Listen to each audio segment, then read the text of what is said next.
Though Ron Barron first started his position in Tesla in 2014, we should begin this story over 2 decades prior.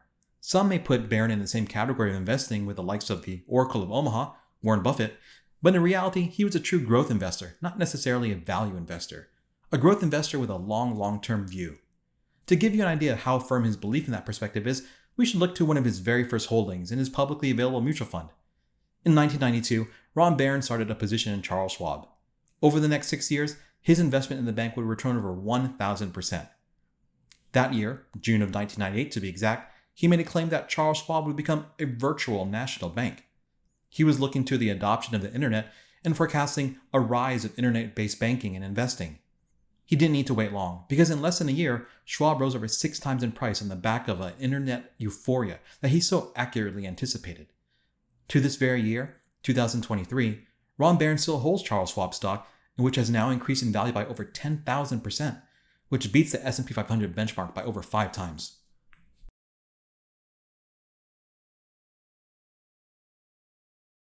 The opportunity here is not for them to do 35,000 cars on the way to 50 or 100,000. The market is for 100 million cars a year. Like maybe they could do, in 8 or 10 years, they could do 1 million or 2 million cars a year, but the potential, they could do 10 million cars a year in 15 years. So the potential is enormous. So now, having established that Ron has a good feel for finding a growing company by understanding the environment it's operating in, embracing cutting-edge technology, and investing for the extreme long term, let's jump forward to 2014 when Ron and his company Barron Capital started their stake in Tesla. Ron explains a new position to his shareholders in the quarterly report letter from September 2014. In that letter, he wrote, "We are a fan of Tesla's business and Elon Musk. One competitive advantage we think will make Tesla built to last is that the competitors are being compelled to build and sell electric cars. They do not want to build such cars. As a result, they're developing an electric expertise so slowly that the lead Tesla has built up through the fast-growing staff of Silicon Valley engineers may soon become nearly insurmountable. Car companies don't want to build electric cars because their existing plants that make engines, transmissions, and drivetrains would become stranded assets. Their unions don't want electric cars since they are simpler to manufacture than cars with internal combustion engines, which means fewer factory assembly workers. Dealers don't want electric cars either. Tesla bypasses franchise dealers to sell cars directly to consumers. Franchise car dealers make a lot more money servicing cars than selling new ones. Tesla cars need less service than ICE cars. A standard ICE automobile has over 2,000 moving parts. Tesla cars have 18 moving parts." Remember, these words were written in 2014, before the Model 3, before the Model Y. That year, Tesla made just 35,000 Model S's and ended the year in the red, losing almost $300 million. If Warren Buffett is the Oracle of Omaha, then I need to call Ron Barron the Tesla Oracle. His thoughts and ideas seem out of left field if you compare it to his other high-conviction holdings. The idea of an internal combustion engine vehicle manufacturer losing out to this upstart in Tesla? Though likely held close to heart by the Tesla faithful since the inception of the company, but we're talking about a 7-year-old man living in a city where no one really drives, New York City, and has been finding growth in energy and insurance companies. This video you're watching was made in September 2023, when for the first time the United Auto Workers Union has initiated a strike against all 3 major US legacy auto manufacturers: General Motors, Ford, and Stellantis. The conversation about ICE vehicle manufacturing being, quote, stranded has essentially come to fruition. The baggage that legacy automotive has to balance during their forced transition to EVs has put not just them on notice, but also the unions working for them. Ron didn't fail to bring up that issue as well because he recognized that the simpler to manufacture Tesla vehicles meant a compressed workforce for any company moving from ICE to electric, which would put strain on union membership and their union dues.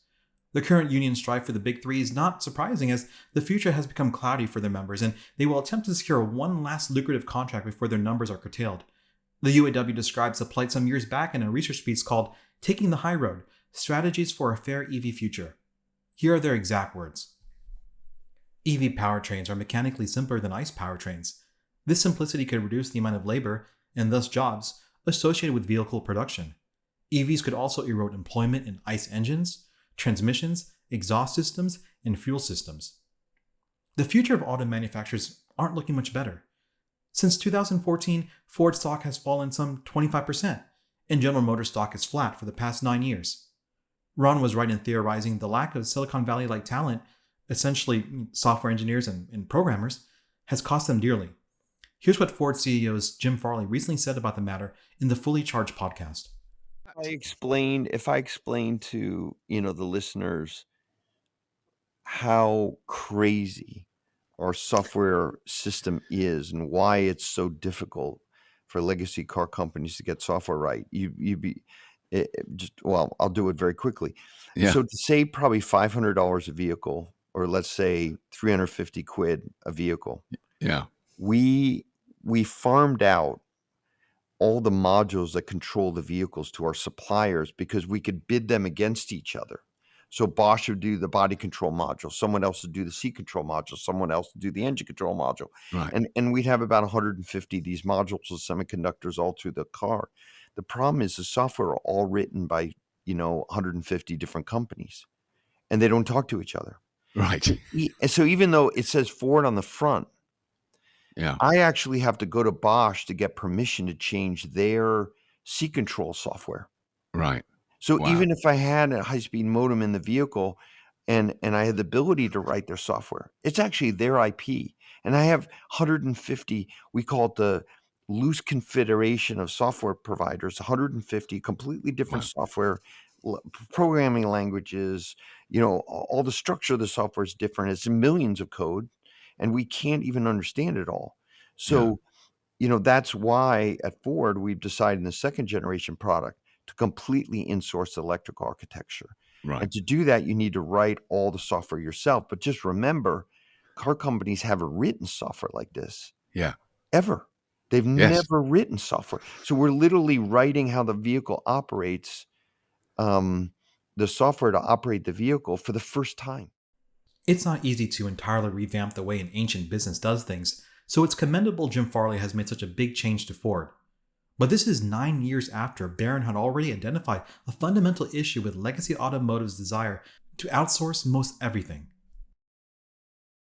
The car dealerships portion of Barron's prediction has yet to fully realize itself in a major way due to incredible predictions by local governments, labor rights groups, worker unions, and the fact that old internal combustion engine vehicles still require parts and service.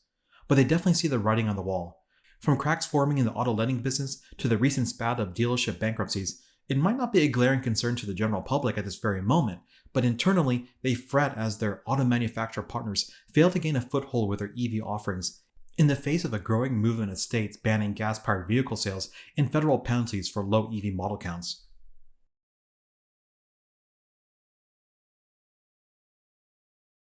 With having the benefit of hindsight, we know that from 2014 and onwards, for many years, Tesla traded in a volatile range, not holding on to any gains, and instead retracing most upswings.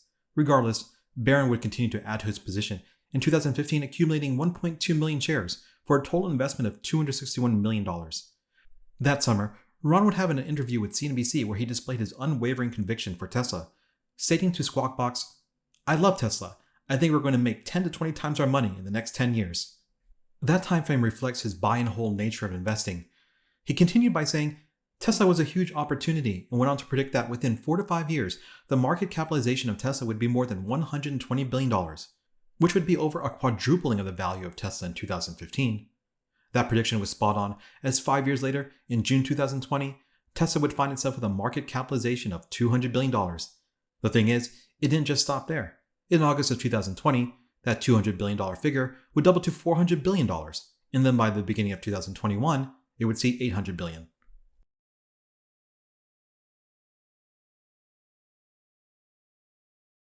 The reason I do is because this is, in my mind, one of the most interesting companies, maybe the most interesting that I've ever invested in. And so for my career, it's risky, but for my career, I've made 10 times, 20 times, 50 times, 30 times.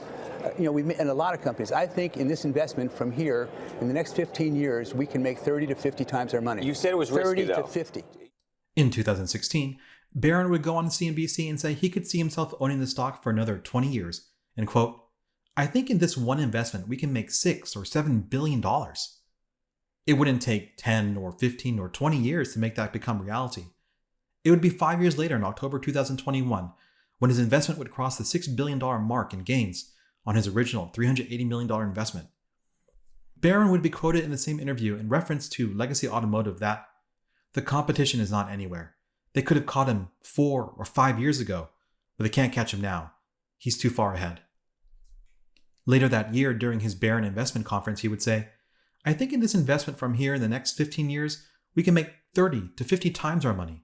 A bold claim back then, but not too far-fetched now. But understand, that claim was made during the turbulent 2000 teens where Tesla was still trading flat. Before closing out 2016, I did want to add a small snippet from his conference interview that might have gone unnoticed by many due to it being related to the Solar City purchased by Tesla, but the spirit of it rings true and could be the source of outsized gains in revenue and higher profit margin compared to Tesla vehicles. Barron said, if I'm right, there's a tremendous demand for electricity. Where do you get it from? The electricity grid is not working. They're not building new power plants. It's not going to have enough electricity for cars. The reason you're buying it is you're reinventing the electric grid. That's a bigger opportunity than cars. Reinventing the grid is right, but not with solar panels. Tesla will eventually make renewable energy more realistic with the advent of the Megapack battery. Meant as a battery storage system, these rechargeable lithium-ion battery stations stabilize power grids the world over. With a new Megapack factory being approved for construction in China, energy solutions will play a large part in Tesla's future.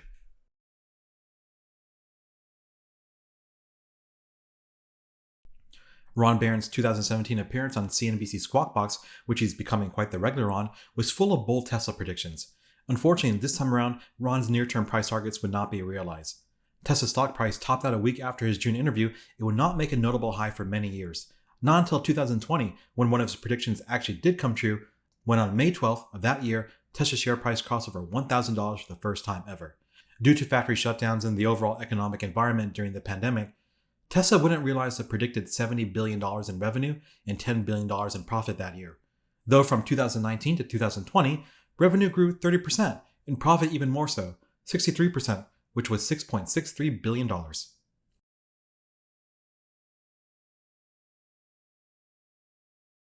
But he is betting on the fact that he thinks autonomous driving is the where he can establish competitive advantage, and as opposed to electric vehicles, he says that 2018 proved to be a rough year for Tesla, with troubles with the Security Exchange Commission and Model 3 production hell.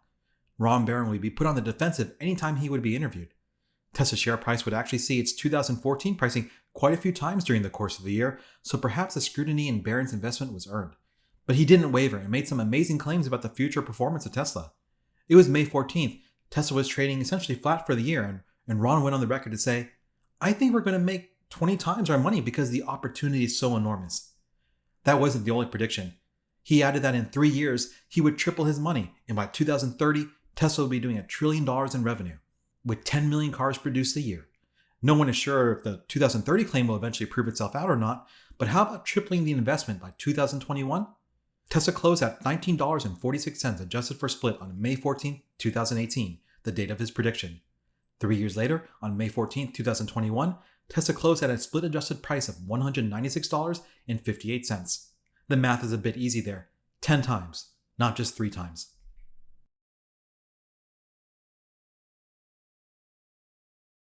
Sometimes you make these investments, and it may take a very long time to pay off. It may not pay off. In the case of Tesla, I think your cost basis is $218.74. That's just around where the stock is trading right now. This is one that you've been... Is that exact, Bex, or is that the... That's Yes. I'm not sure. My point is that your cost basis, not to say that this won't eventually pay off and be a great investment for you, but to this point, it has not been. It's something that you're waiting for because maybe it's got a long lead time. How do you determine between the ones that are going to pay off and pay off quickly? How long do you have to stick around? And what do you think about the Tesla investment right now? Well, you know, with Tesla, there are many investments that we've made where it's been a very long incubation period that we have made. 2019 presented the same challenges to Tesla's stock.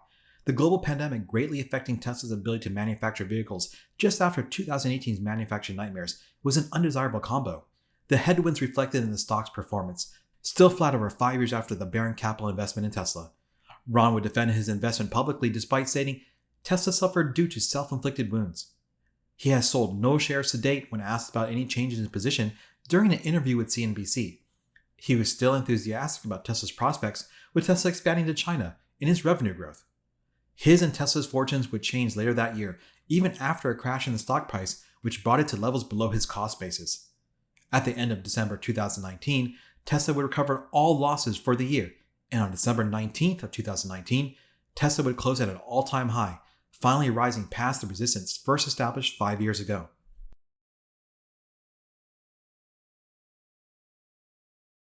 When I have something like a Tesla, I told you a long time ago that I thought that we would make 20 times our money in Tesla. So far, we've made 4 times. I now think we're going to make double or triple again over the next 5 years, and double or triple again over the next 5 years. I think the beginning of 2020 would be an incredibly volatile time for Tesla's stock price. From the lows of 2019 to an intraday high on February 4th, 2020, Tesla would see a return of 444%. Ron would appear on his staple CNBC show that very day to take a small victory lap, as his patience in Tesla had finally been rewarded. He had a new set of predictions for Tesla stock as well, the first being that in 2026 we would see $100 billion in revenue, and second, that Tesla would bring in $1 trillion in revenue in 2030. As Tesla shareholders, we hope both would play out, but as of this recording in September of 2023, Tesla's on track for that $100 billion revenue number 1 year ahead of schedule. Tesla's share price would fully retrace that February move, but it would bounce back by summer. Barron would go on to CNBC again after Tesla making a new all-time high in June. Feeling confident that the investment has played out after the successful retest, he claimed Tesla would double or triple in the next 5 years. I'm sure you would be happy to know that by the end of the year, Tesla would go on to increase 272%. Once again, ahead of schedule.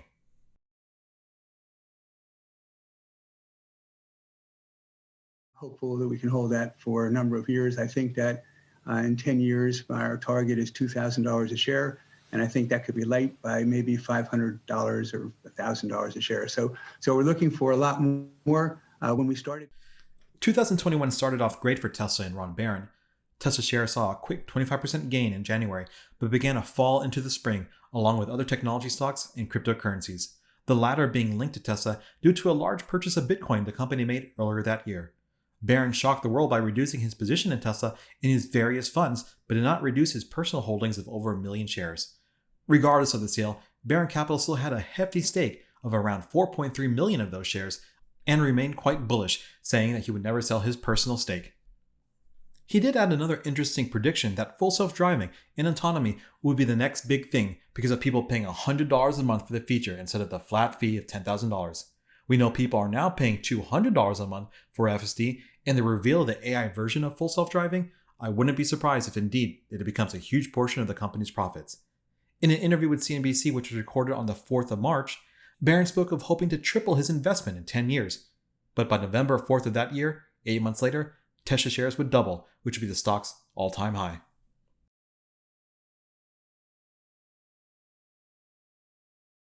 than I would. I own 1.25 million shares for our firm in the company.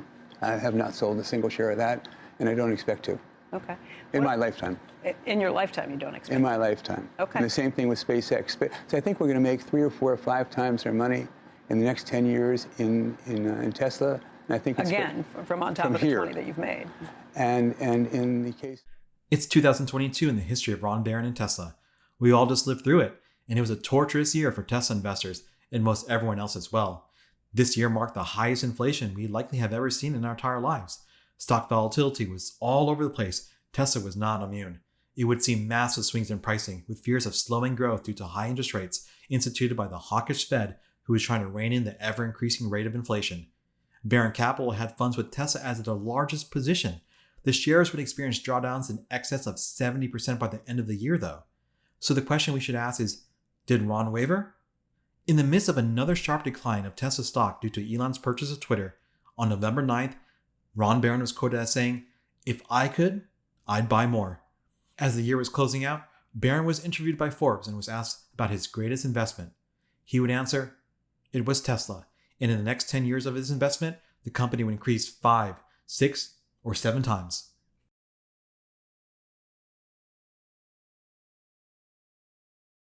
Let's talk about Tesla, because Tesla shares for the year, year to date, are up 80%, but for the 1 year period, they're still down 35%. This is a stock that's gone from $381 to $108 and back up over the last year. That is a lot of volatility. yeah, So we made it to 2023, and Tesla shares dropped another 50% from the date of his Forbes interview to the start of this year. Thankfully, there was a small recovery by the time Ron would make another appearance on CNBC, a nonchalant 80% return. Ron went on to explain the reason he was bullish on Tesla is because literally every other manufacturer had it all wrong. Visiting Toyota in Japan, he found they had no game plan for electrifying vehicles. Eventually, Toyota would have a leadership shakeup with the hopes of pivoting away from hydrogen as an environmentally friendly source of fuel. He went on to say, the head of Volkswagen was fired along with Ford's CEO, with the common denominator being a lack of vision of an EV future. Unfortunately for all three of these mainstays in the automotive world, successful transitions to EVs have yet to surface. A year in review for Ron Barron wouldn't be complete without lofty predictions for Tesla's performance. Thankfully, he just appeared on his home segment, Squawk Box on CNBC, just days ago. Ever complimentary of Elon's eccentricities, Barron would make a proclamation. This time it wasn't just about cars. It was about battery storage, which he predicts a tripling in the near future and ultimately a 30x. We of course must wait to see if this call pans out, but most of Tesla's faithful wholeheartedly agree that megapacks are going to be an outsized portion of Tesla's future profits. Ron is 80 years old in this clip, spry and sharp as ever. He talks about how much of a competitive advantage in compute Tesla has due to Dojo, but he rightly says what's even more important for growing software as a service revenue is the vast amount of data the company has. No other auto company has cared to put cameras in every single car to obtain this video data of people driving, which powers their real-world AI models. Ron puts the return for Tesla at 4 times to 5 times from here on out over the next 10 years. Since 2014, Ron Barron has proven to be quite prophetic with many of his projections becoming our reality. Since the inception of his publicly available funds in the 1980s, Barron Capital has outperformed most every other mutual fund on a consistent basis. Over the past 10 years, his flagship fund has returned 20%, making it the best performing fund tracked by Morningstar, in large part because of his overweighting of Tesla stock. For half of those 10 years, Tesla shares were flat. It speaks to the explosive growth of the company, and his fund's returns speak to his conviction in Tesla.